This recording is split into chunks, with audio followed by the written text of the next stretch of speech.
Hello, English students. It's nice to talk to you again. Question. What is this?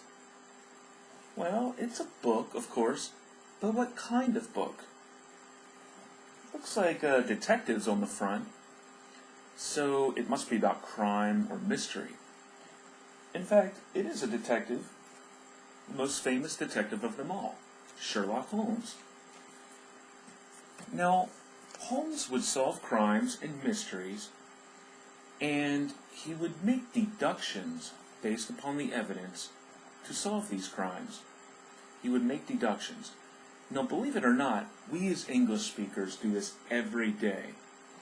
We make deductions, and we make them by using modal verbs.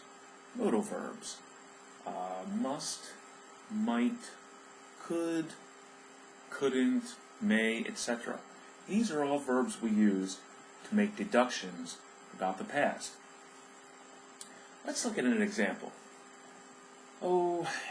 Let's imagine that I'm in bed, right? I wake up, first thing in the morning. I go to my window. I look outside, and I see a dark sky.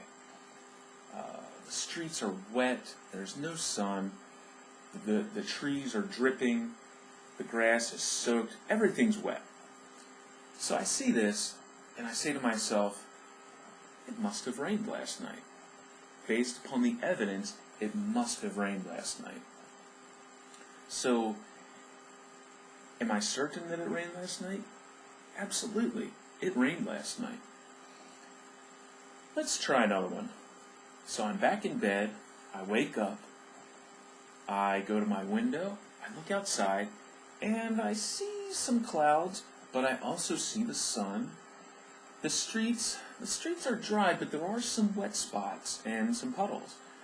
The grass is not soaked, but it's damp. I see all this, and I say to myself, well, it might have rained last night, based upon the evidence. So, if it might have rained, am I certain that it rained? No, not at all. I'm not sure if it rained or not. Now, one last time, I'm in bed, wake up, run to the window, I look outside. This time I see a much different picture. I look at the sky, the sun is shining, the sky is blue, grass is green and dry as a bone. Everything's dry, in fact.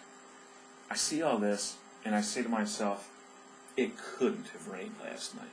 Could not have rained last night. Now, am I certain that it did not rain last night?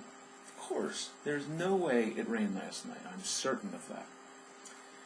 Now, with these three examples, and when you make deductions about the past, you'll see that you use a common verb form, common sentence structure. For each sentence, you use first the modal verb, must, may, couldn't. You use the modal verb, then you use have, and after have, you put the past participle. And this is used for all deductions about the past. So these are a few ways that we can make deductions about the past by using modal verbs. And of course, you don't have to be Sherlock Holmes again to make deductions, because we as English speakers, we do this every day. Now, on that note, I'm kind of hungry. Did I eat earlier? I must not have eaten earlier. I'm hungry. I gotta go. Talk to you later.